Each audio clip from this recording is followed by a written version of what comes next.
straightforward, isn't it? Yeah, that's what I said. I was like, Yeah. I'm just going to use Zoom next time. So I can post it, or I can send it to you and you can post it, but we'll use Zoom next week too, whenever we decide to meet. Yeah, that's totally fine. And it doesn't matter. I can also hit record on here too. So Okay. Do we want to, can we also add to the agenda finding a meeting time for next? Yes. Yeah. And I kind of have a loose agenda. So Okay. I didn't create like a super formal one. I just kind of thought we could you can start recording if you want, but It's recording. Yeah. Is it recording? Yeah. Okay. Do like a roundabout share of just what we're doing for this module, like questions we have, and like feedback from each other. And then I thought we could talk about the community engagement project since it wasn't talked about much toward the end. And then we can, like you said, set a meeting date. Great. So I can start with this first module. Let me open up my document so I can kind of see it. So I guess want some feedback from you guys too about when I was looking at like the syllabus for the course and when I was looking at information from this first module that we were doing, I got a sense that a lot of it was about blended and flipped learning environments, but also that like cultural relevant teaching piece that was like woven in. And one of the readings, the one I read, was on art in schools as a way to like to teach social, I don't remember what the words were, but it was like a culturally relevant teaching like idea in order to incorporate all voices and give student voice. And so I kind of changed my question to how can the arts be used in a blended or flipped learning classroom to engage students through self-expression? But I still am getting confused because when I read about the arts and all that, it's like technology really does come second. And so I'm finding ways that you could include art in blended or flipped, and I'm finding ways how you could do like digital art, or there was a couple other things that you could do in order, like you're recording yourself doing readers theaters, or you're making a green screen like video. I don't know. I got a little confused. I didn't know if that's too wishy-washy or if I'm trying to incorporate technology when really it's more just focused on like that foundational art concept. So I guess just getting thoughts from you guys. Oh, I can't hear you, Bridget. Sorry, I was coughing, so I turned it off.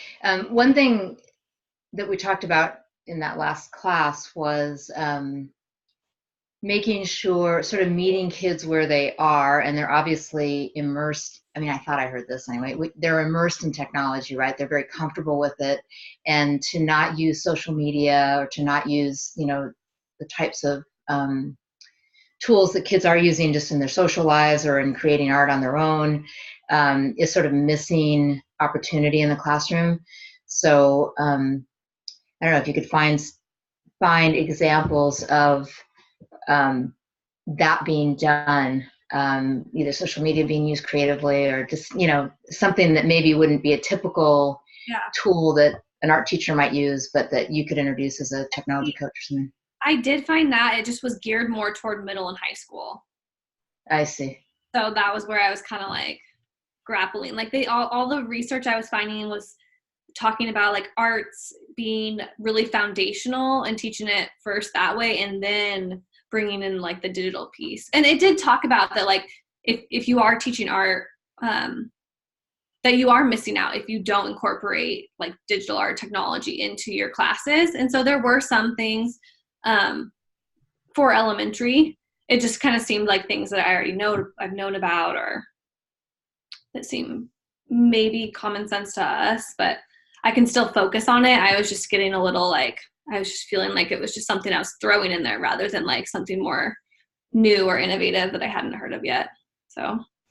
Well, the readings to me were really split. They were either like on professional development or on culture relevant. Yeah, that's kind of where I was getting confused. Yeah. I was trying to merge them, and I'm like, I don't know if they merge necessarily. There's not a merge, I think.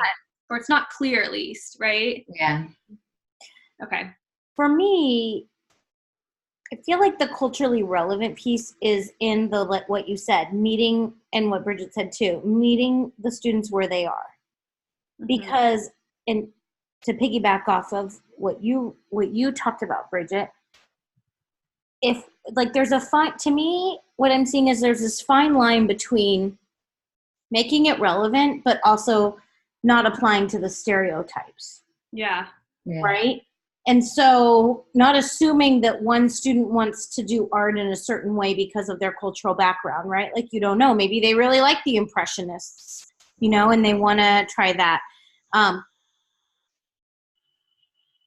To bring in the technology piece, I keep going back to, I mean, these kiddos are going to teach us more than we're going to teach them. So we have to be clear about what the learning targets are and be flexible with the way they want to experience the learning. And that's going to change education.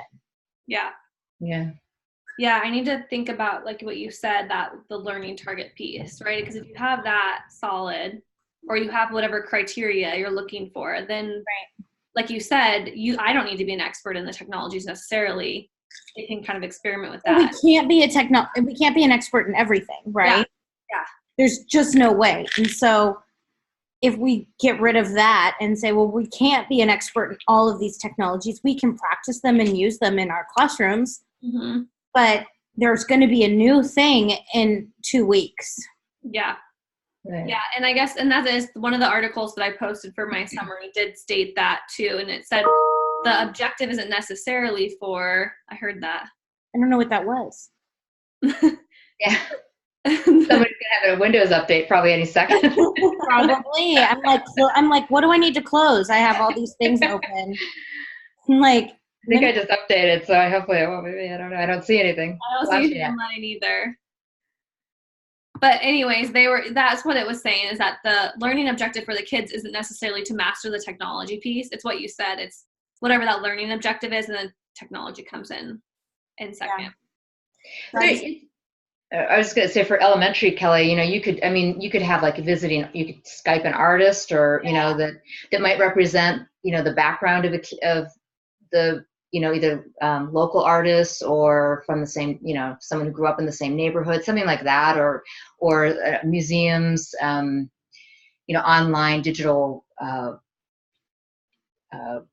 library of art of a particular artist that they might be examining. It doesn't have to be like super, you know, sophisticated high tech, just, you know, I don't know. And, you know, the art museums are far more interactive. I love the MoMA reference. I actually had an amazing opportunity to go to the MoMA, and it is so interactive. Okay. Yeah. I haven't been there in a long time, but yeah, I think it's closed this summer, and they're redoing a lot of stuff. They're redoing the MoMA. I mean, we stuck in one area really because we wanted to see like the Picassos and we wanted to see Star, you know what I mean? Like we wanted to see the water lilies. So we stuck on that floor, but it's pretty interactive. There's a lot. Okay, I'm typing. Can you guys hear when I type? Okay. It's all right. We're immune to that anyway.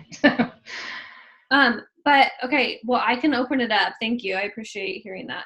So if you guys want to jump in and talk about where you're going or where you're at. I loved how you connected to the learning first, tools second. And so I'm getting a lot of opportunities with Avid Center to do some work with the digital teaching and learning strand. And I really wanted to focus. When I asked them if I could use their 4As in my blog, they were like, absolutely, can you share it? And I used it in the last blog, but it didn't really fit the way I wanted it to fit. And so when I looked at these coaching standards, I was like, oh my gosh, here it is again.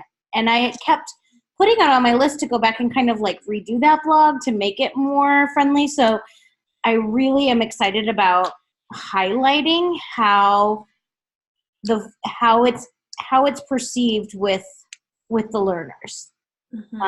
So it's going to be interesting because I'm going to write it on Sunday, and I think I'm going to write it more of I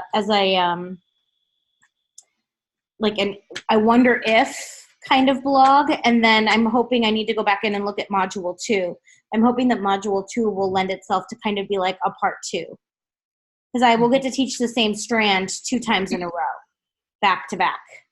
And remind me, the 4A's, I'm trying to open up your thing. That's like adopting a digital or incorporating digital technology or anything. You don't have to do all of them at the same time, but it's really thinking about how are you anchoring the learning, so that you're not focusing on learning a tool. Okay. You're focusing on the actual learning. Okay, I like this. I feel like I need to read your post before I write mine. I feel like I need to read all the articles that you wrote. So I'm right there with you. And is that something that just Avid did? Yeah, and that's where my research has been. I think that that's just an Avid thing. Okay, I know, because I'm like looking for it right now online. No, it's not online. Yeah. Okay. And he was like, absolutely. Now you can find it online. So do a search. I did just find a digital learning framework. It's kind of nice. Yeah. The 4A's, and then it has like ownership of learning, conceptual understanding, tool use. Yeah. I'll have to check Hold on. Let me see what you're looking at. Let me pull some things up for you. Hold on. You know, Avid's pretty big on like copywriting their stuff, which is why I asked before It's definitely stamped with the. Oh, yeah. It's a nice visual. Yeah, it is. It does a great job. They always, and this is a poster that like they put out in the room. So. Yeah, I can see that. It says levels of access. There it is. So yeah, so oh my gosh. So adopt, adapt, accelerate, advocate. So thinking about, I'm going to share my screen for you guys. Okay.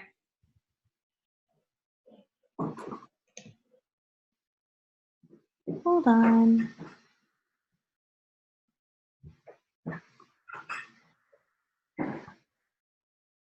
I have to say, I really like Zoom a lot better than Google Hangouts. I love Zoom. Except that's the wrong screen. Hold on. It's all right. We won't reach you down. You can. My pay stub is ready. Okay. Nope. The problem is Google's so popular, there's like a gazillion.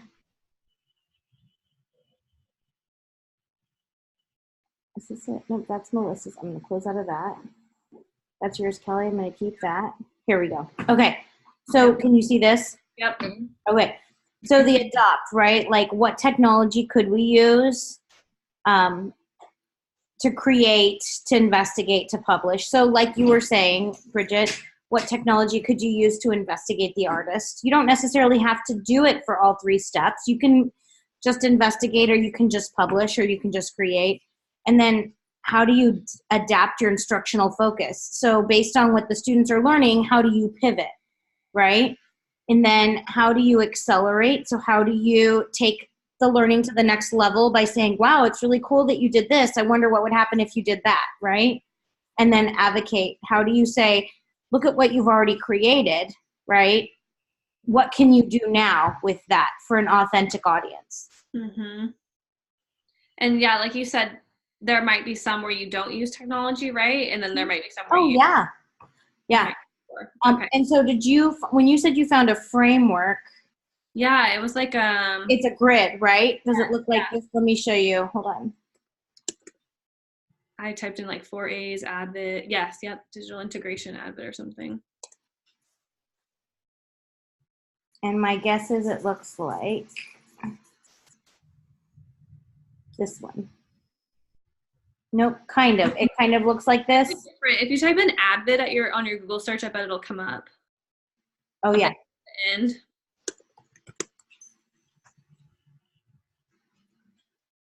let's see. Oh, there's your thing. It came up. It did come up, so that's good that at least. Oh, that's from their website. Mine wasn't an image. Mine was actually, if you click on all, it was just like the first. It was that first one right there. PDF. Mm-hmm. Yeah, this is what I was looking for. Yeah. So this is what we use during the training. So this is what I want to really think about. Okay. This is great. I mean, it's so perfect that you'll be doing this training too. I mean, everything that you learn in these next, this module and next module will be applicable, which is great. It really will, yeah. So I feel like this is really important for any teacher too, right? Right, and I feel like the fact that you guys have access to it, is it's interesting how, Avid usually like you said, stamps their stuff and they're like, you can't use our stuff. But I feel like they're changing that a little bit because, this is pretty impactful, but it would take a lot of coaching. Yeah, exactly. Yeah. So anyway, there's mine. Bridget, your turn. Cool. So sorry. Now I'm only seeing your screen. Oh, I'm gonna stop sharing. Thank you. Thank you. Sorry. So I have I have family coming in this weekend, and so I had to like pedal to the metal, and I have my blog post pretty much done. So which I normally no, well, yeah, kind of, except that I feel like I don't really have time to look at it. But I have a question for you guys. In one section, I'm looking at how, because it's something I'm really passionate about. It's like how to get more, ultimately get more women into technology, making these products that we're all using, right? Or more diversity. And I'm focusing on women in this blog post, but, or girls. But one of the points I make is that, the majority of elementary school teachers, 89%, believe it or not, are women, are female, and I think around 64% of middle school teachers are women. Mm-hmm. So my hypothesis is that, just like they have done research on elementary teachers' reticence about math. I certainly have. I grew up with the whole math phobia thing, in spite of like having to then handle multi-million-dollar budgets at work and stuff. But, I got over that. I had to do spreadsheets, but, I still am not comfortable, with math particularly. And I sort of felt that way about computer science too. It's like, it's scary, But you went into it. You leaned into your discomfort. Yeah, kind of. But and part of it was like taking some classes online and seeing, no, I couldn't go make a living as a developer, but I could do this. Like if I put my mind to it, right, I could do it. But I do feel like, teachers are so busy, they don't have time to be, taking coding classes necessarily. But one of my hypotheses is that this heavily loaded number of female teachers who may bring their, the same type of thing that I bring, even though I've worked in the industry for years, that I just thought, is it insulting? Like, I don't want to be insulting. Is it worth bringing up, or I don't know. What's your take? I guess because you're both teachers, and you've both been, I don't know, what age did you teach, Liz? I don't know. High school. Okay. So you were older kids, but. I think it's interesting when we were reading about, or when I was reading about culture, and I think it might have been the last time we met, I can't remember if it's reading or if it was through conversation, but it got brought up that the way you were raised, right, your like unconscious biases or your whatever, how your upbringing influences the way you teach. And so I think it's very valid that a lot of women, I'm going to make an assumption here, at least based on my experience, I didn't have any experience coding. It wasn't necessarily a term I even heard until after I graduated from college. I don't even remember it being in my pre-service teaching. So I think that's it's an interesting idea. And I think a lot of people do have reservations for it. I think when I brought it up at my school, when I was doing the computer science, because next year it's mandated by the district that you teach the code.org.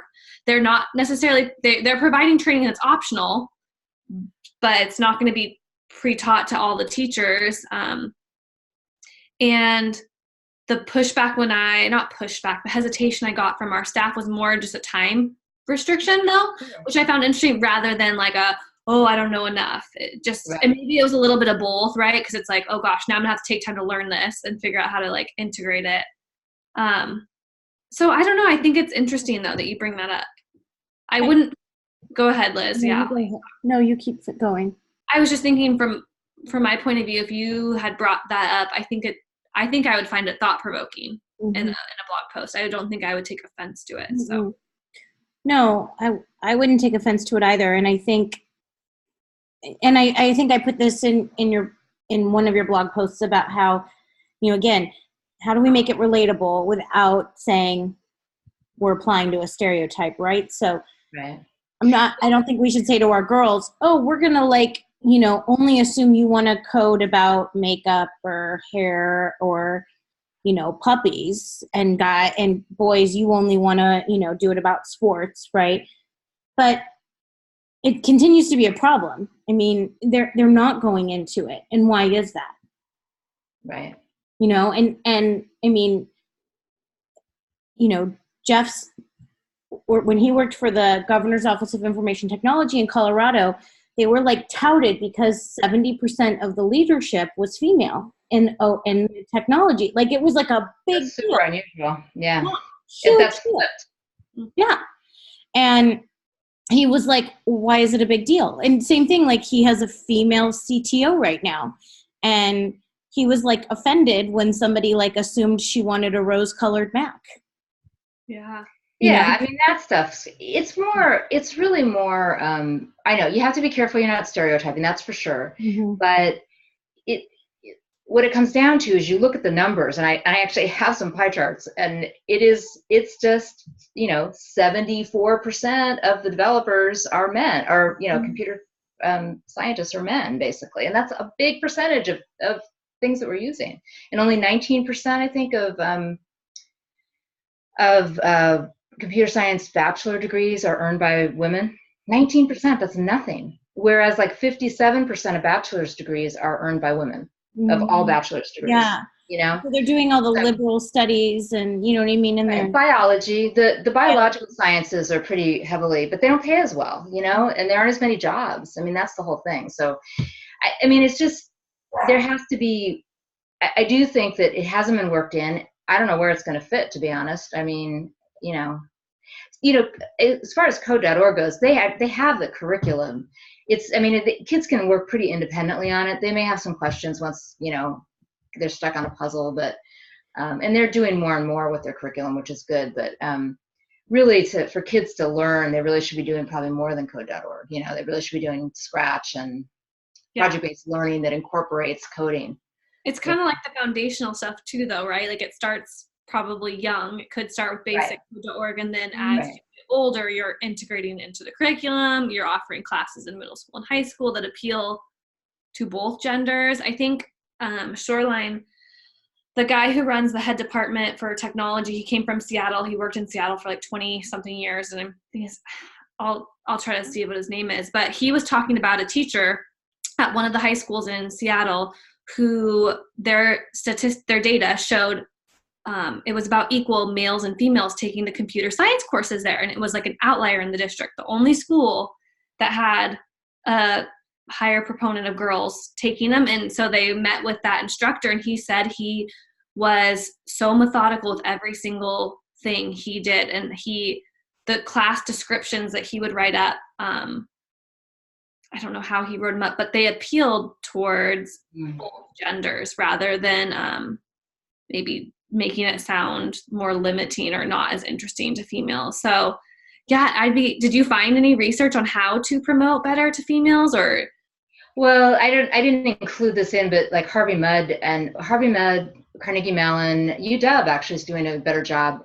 They Carnegie Mellon Harvey Mudd rebranded their Intro to Computer Science class. Actually, I should add, it's already so long, I don't want to add anything, but I forget what they call it, but it's something like, using code to improve the world or something like that, that makes it more why would you use code? What, how can you? I think that's kind of what that's what I heard they do. You just have to be really thoughtful about all your design and.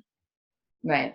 And also what they found too is that a lot of higher income boys take coding classes from the time they're young after school, doing the camps. They're doing, the girls don't necessarily want to go. I mean, I've tried to get my daughter to go to them. She doesn't want to go to them. And so by the time they get to these intro classes in college, they're so far much further ahead. But what they found is that if they kind of create 2 classes, and they did this, I think, at Harvey Med and maybe at Carnegie Mellon too. They sort of split the class in 2, and they give the people who hadn't had the exposure, it could be guys too, it wasn't all girls, I'm sure, women, but if they give them the help and encouragement, then they catch up pretty quickly, actually. It's interesting. So the good news is, think about it this way. There's one point that we can make. Our cohort is all women and 1 men. Yeah. Yeah. I know, that's true. That's true. Know? And I mean, and to me, that speaks something about some sort of a change. Yeah, that's true. But we're education too. I don't know. Absolutely. But maybe that's how we start. I don't know. Yeah, no, it's true. I mean, they see more. Exactly. I mean, we may be more approachable to the teachers, right? Because they can relate to us if we're saying, if you want to try this and it's kind of fun, and you show them in a way that they can relate to more too. Because that's the thing, if the teachers don't relate to coding because of their standpoint, then they're not going to be able to have it relatable to the kids either. I feel like so much of it is teachers are so used to being the experts, right? And so they can't possibly think about how they're going to be expert about coding. And we don't have to be the experts. Yeah. We just have to facilitate the learning. We have to ask the questions. We have to be confident with the fact that it's okay to say, you know what? I never thought of it that way. There's always more than one way to do it. Exactly. Right. Right. And then that's the culturally relevant piece, right? Because I only see it through my lens. And so if I'm able to create an environment where, wow, I never thought of it that way. Think about that. And you've just honored their thought process. You've honored their intelligence, and you've honored their background and their perspective. Yeah. That's a really good point. So. Yeah. And then Bridget, just so you know, I know you already wrote your blog post, but the Girls Who Code is an amazing after school club or anytime club, really, that's free. And it was awesome. They basically say anyone can teach it. You have to have no experience teaching code. It's similar a little bit to code.org, but they give you a whole class or group, however many kids you have in your club, books for them. And they're all written from they're female, important female computer scientists, and they have little stories throughout, and they give you, I think it's $350 to spend for your club too. So I don't know, it's pretty cool. So you could definitely look into that too if you go further with this topic. Did you so you did training, Kelly, or how did you? Yeah, I did the training through Shoreline brought someone in. Oh, that's really cool. I signed up to do it for next year sometime. Really? I can't wait to hear how it goes. I know. So I'm excited. I kind of want to do a small group and really they said it can be for anyone, but it's written for girls. Oh my gosh, I'm so excited. I cannot wait to hear how it goes. Yeah. Yeah. What is your background with coding? Have you done any coding? I just did one coding class last year. Again, no experience, just jumped in through Google CS and loved it. And then I taught code.org lessons and had that training. But so what did you do it through? I did it through Google CS. Okay. And it's another free coding that you can get shipped to you, and they have the lessons, and you basically just work through the lessons toward. That's so nice, because to be able to do that for free is huge. It is huge, and it's so funny. So it's what you guys already said too. By being relatable to teachers and saying, hey, you don't have to know it all. Here I am. I jumped right in. I got another teacher to jump on board with me. And now I think I shared it at a staff meeting, and about 4 or 5 teachers came up to me and was like, oh, I ordered it. I got my kits, and they're going for it. So I'm totally going to do it. That's great. Yeah. When I get done traveling for 10 days. Yeah. Oh, yeah. Oh, Liz, you are always. How many days traveling? How many days of the month are you gone? It really depends. So June I was gone only for 7 days. This month I'll be gone for 10. So, yeah. That's a lot. You're busy. It is. But it's great. Look at the applicability, right? So, yeah. Probably meet some pretty cool people too. Yeah, it's pretty neat. Okay, so as far as this module, does anyone else have any final things they wanted to ask? Okay. So where did I just put it? I have too many tabs open now. the community engagement, I wanted to see if you guys had questions about that. It looks like that we're just choosing a topic and audience for it. For phase 1. Yeah, and my understanding is that it's based off of this coaching standard that we're starting with. Mm-hmm. Okay. So Yeah. it's for like a conference is what David told me. I think I want to do mine as far as like where I'm at is like a workshop model where you could bring a lesson that you like to use and you could find ways to digitize it. Ooh, That's a great really idea. awesome. Yeah.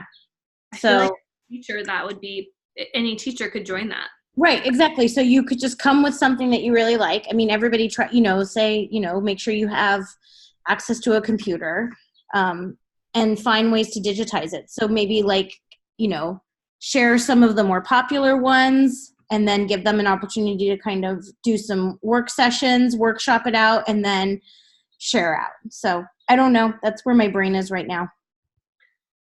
That's a great Bridget, idea. you know what you want to do? I'm kind of stressing about this a little bit, actually. I think I want to do it on making coding lessons more approachable. And I'm trying to decide whether to focus on girls or to focus on making the elementary teachers, or middle school, I guess it could be, depending on what I did, doing a hands-on thing with teachers. Okay. Just make it fun, make it, use the paired programming. But I don't know how I'm going to do it. I mean, the thought of trying to figure all the logistics of it out. I even thought about doing something like with the microbit.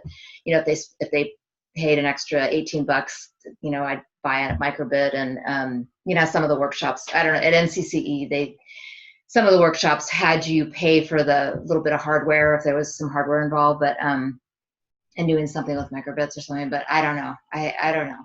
It's kind of I don't know why it's stressing me out. I just want to get the idea down. I'm feeling a little stressed out too. I want to do I don't know necessarily yet. I thought about doing something with Seesaw and student engagement. And then David was talking to me. He wants me to do mine on like a blog post I wrote a really long time ago, which was about creativity. And kind of similar to Elizabeth, but like having it be where I introduce maybe some different ways to incorporate creativity, and then teachers can take it and try to apply it to. I didn't think of doing it like a workshop model. I like that. I just had to do a conference publication for something totally different, and they actually broke theirs up into different types of presentations. I'm happy to, at a different time, maybe share that. Maybe we can share that next time we meet, and I can share that outline for you guys, because it actually really helped me focus and understand the difference between like what a workshop is, what a conference is, what a collaborative experience is. Yeah, there's so that'd be great. So maybe that's what we do when we meet next time, because we have till the 21st. And see, you're really experienced with PD, and see, I have not really. Yeah. I mean, yes, but I feel like PD is just like teaching, like it's constantly growing and changing. Yeah. So I know, maybe I need to think of it through my own lens of what I would want to have as a teacher. Like I think about when I go to conferences and PDs, like, please don't talk to me. Like make this worth my time, right? Like if I'm a teacher and I'm not with my students, make it worth my time, because I'm choosing to not be with my students, or in my case, my own kids, right? Yeah. So how am I going to use my time? Yeah. And is your guys' audience then going to be to educators? Mm-hmm. Okay. Well, that's what I figured the conferences were, right? So, yeah. I mean, what do you, I don't want to monopolize, but if you wanted to learn, if you were a teacher who was like nervous about coding, but wanted to incorporate it more, do you think you'd sign up for something like that, or would it be intimidating? Or, I mean, I know it's not how it's presented, but is that something that would be interesting at all? Yeah. Yeah. Especially if you demonstrated to me, and this is just my lens, why it would help me help my students. Okay. Yeah. Okay. Because Yeah. Everything I do in the class, and that was just me, right? But everything I did was for my students. So if it wasn't going to help them, I didn't want to do it. Yeah, kind of what's the importance of it, right? Setting that as the foundation and then going into the somehow. But there are some teachers, and you both will probably know, who do things that they like. They see it through what they want, not what the students want. Mm-hmm. Right. Yeah, I would like something small. I want a small conference. I want a small one too. That's why I was thinking about doing Seesaw, because I'm like, I can just really focus on that. But yeah, I think that Seesaw, when you have the experience with it, it's such a great product. I think that would be a really. I just don't get. I mean, I know there's like Seesaw ambassadors and things like that, and I feel I want to like connect so many of you guys with the people that I work with at Avid. It's actually been, I'm waiting for the right time to be like, you need to meet my cohort. Well, and so I don't know though, like on infringement type things, can I write even a conference proposal about a product that's, do you know what I mean? Yeah, I know. I was thinking that was like, yeah, I know what you mean. But you know what? It helps their product. I mean, the more you tell people about it, I mean, I guess you could check with them. Yeah. And David might know too, you know. Like, I don't want to I wouldn't want them to be upset if I somehow. I once asked him about this exact same thing, and he said, if you send an email and they don't respond, you're good to go. Okay. You're covered. Yeah. You sent the email. Okay. Yeah. Okay. Did you both talk to David about, because I feel like I'd like to talk to him about this just because I just feel like I want more direction. Right back, guys. Hold on, I'll be right back. So he wrote to me, the only time I really talked to him, he wrote to me at the beginning when I wrote that blog post on creativity, and he was like, I really want you to do this for your what was this called? This community engagement project. And he gave me some feedback on it. And then I met with him. So I didn't meet with him during this last. No, I didn't either. Yeah. At the time before that, he had kind of brought that up. But at that point, I wasn't even thinking really about it. So I don't know. Yeah, I feel like after I think about it some more, it might be worth time to run it by him or hear his thoughts. Yeah, I think I want to get more. I want to solidify mine more, and I think he'd have some good feedback. So when he gets I'm nervous that I'm gonna get to like stage 2 or like halfway through, and then realize that I don't want to do it, or that it wasn't. Yeah, I know. Me too. Again, he told us we don't have to do it. I know. That's good. Wouldn't it be cool though? I don't know if this is an option, and maybe it's not for like this year, but if we came together as like a cohort and said, this is what we learned, and we presented a few of us together, like, I think that would be really powerful. Yeah, I know. I'd feel a lot better being with people. Yeah.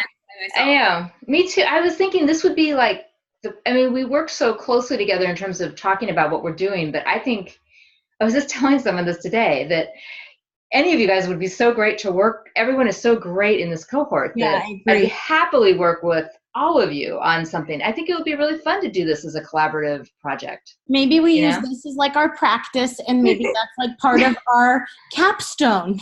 Yeah. We need to give David this feedback. Yes, I agree. The three of us have decided. No. You're hearing it here.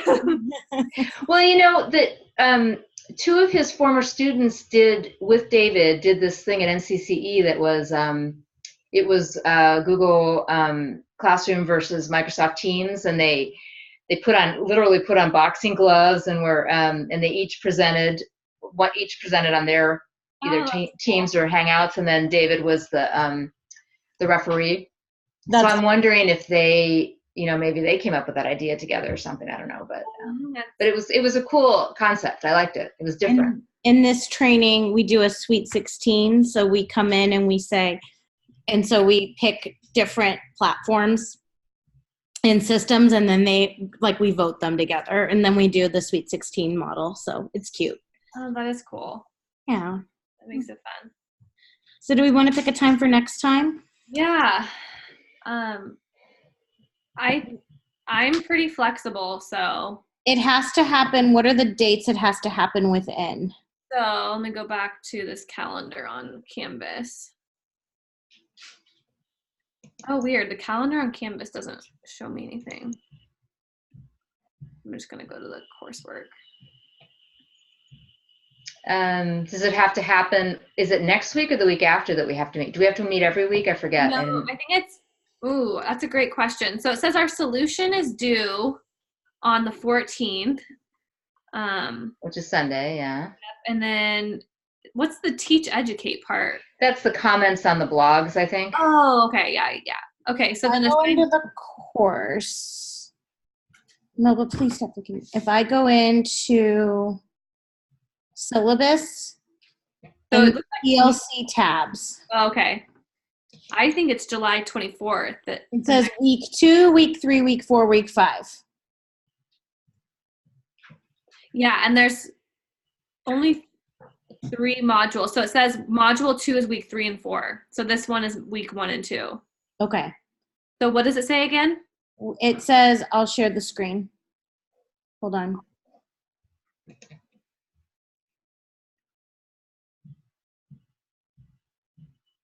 So it says week 2, week 3, week 4, week 5.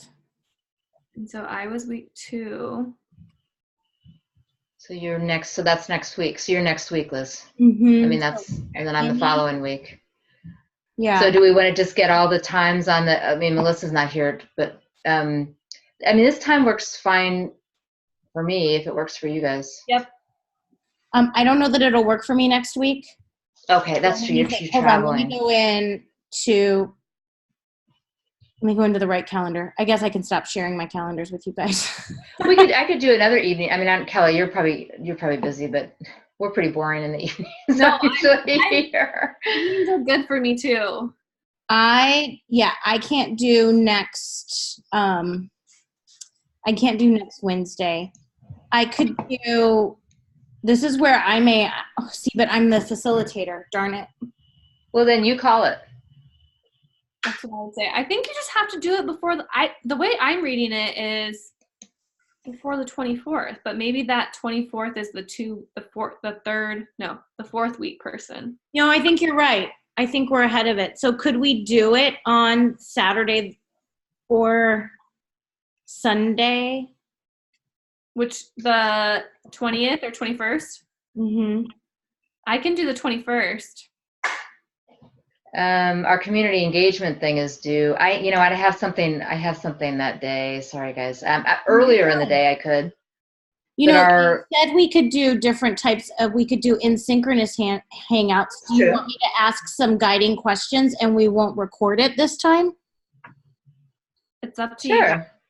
Yeah, whatever you want to do is fine. I mean, I could do, yeah. But then what we'll do is maybe we can set up a second time, like after the phase 1 of the project to connect, and I'll share the different parts. I will share the different types of presentations I had for that one conference. Yeah, Liz or Bridget, did you say you could do the 21st earlier? I can do the 21st earlier in the day, but that is a date. We do have a deadline that day, just so you guys know. That's when the community engagement phase 1 is due. 0 for me, so I have to be at a meeting. I don't even know what time is it right now in San Antonio. Oh gosh. I don't know. That's 2 hours, or is it 2 hours different than West Coast, or an hour? I'm not sure. What about, I can do the 20th. I would just have to do it earlier. I have something that night, but I could do it during the daytime on the 20th. Yeah, I could too, actually. I don't have any. I have something in the evening, but not during the day. You want to do you, Liz? In the morning? I could do that. Yeah. Hopefully Melissa, we don't know about Melissa though. I have to let me go back in. Hey, Buff, would you go grab my cell phone for me? Hold on, I just have to check all my flight reservations. That's the day that I travel, but I don't think I travel until like lunchtime. Okay. And then do we want to try to set up, because mine is the following week. Are you in town, Liz? Or, I mean, could you meet in the evening? I come back, I fly on the 24th. Fly back? Home. But I teach all day. So the way it works. That would be good. I facilitate all day, and then I literally like leave my stuff in the room where I facilitate and then just get on the plane and come home. But I don't want people to feel like they have to like do things around me. I'll see you there. It might be on that. Oh, it's behind my laptop. Mhm. I'm gonna look at my flight. Could we do the 25th, or can you do the 25th, Bridget? Yeah, I totally can do the 25th. I could do. We have friends coming in that evening. Could we do earlier by chance or not? What time? Like anytime during the day. I'm not sure what time they're coming in, and maybe I could. It's probably fine. If they're really. My husband he'll be picking them up from the airport and everything. So yeah, let's do Thursday the 25th. That's fine. Okay, I leave. So I have to be at the airport at 9:30 on the 20th. 20. We're talking about the 25th though. Okay, the 25th. Yeah. What time on the 25th? Let's work backwards. What about for you guys? Are you going to be are you going to be home, Liz? I'll or be home. Mhm. Okay. You guys wanna do Kelly, sleep? what about? I'll be home, so anything works for me. Do we want to do? I mean, is 3 o'clock too early? No, not at all. No. Liz, too early? Does it mess you up with your kids or anything? I was even thinking if you wanted to do it in the morning more so that if you weren't out in the middle of the day, we could even do it around 10. Yeah, that's fine with me. Is that okay with you, Liz? I think so. Yeah, I'm back at work that day. So which one works better? What time works best for you? I don't know. Evening definitely works better, but I feel really bad that we're designing it around my schedule. Well, you're the busiest right now, right? I mean, that's okay. It's fine. It could have been any of us, right? You have this No. is your busy time. It's like the busiest time, yeah. I have nothing going on, so don't feel bad. Whatever time you guys want to do. I was just thinking whatever you want. Could we You know what? I can do it in the evening if necessary. I mean, could we do like 4:30 on Thursday the 25th? I think so. Yeah, I think that'd be fine.